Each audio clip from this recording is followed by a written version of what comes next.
எட்டி என் மக்கா சோறு திங்கேட்டி. உனக்கு பிடிச்ச மாதிரி சாம்பாரும் கல்யாண வீட்டுல வைப்பாவல எரிசேரி அது உங்க அண்ணி வச்சிருக்கா திங்கியா. நீ வேறமா என்னைக்கும் சோறு சோறு சோறு.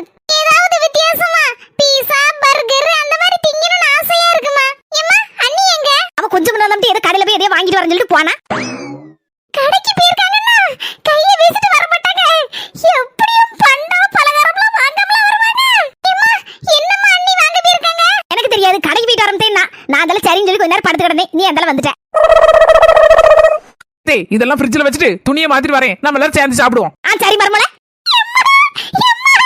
யாம்டி அம்மா அண்ணி கையில இருந்த பைய பத்தியம்மா. அந்த பையில என்னென்னவோ சீட்டு படம்லாம் போட்டுருக்குமா.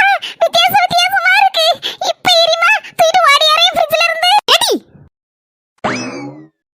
அம்மா பாத்தியா இந்த பையில என்ன படம்லாம் போட்டுருக்குன்னு. இப்ப அண்ணி வரதுக்குள்ள அஞ்சாறு எண்ணத்தை இழுத்து முழுங்கிர மாட்டேன். அவ ஏ அம்மா எவ்வளவு இனிப்பு வகை வாங்கிட்டு இருக்கா போல இருக்கம்மா. அம்மா இன்னைக்கு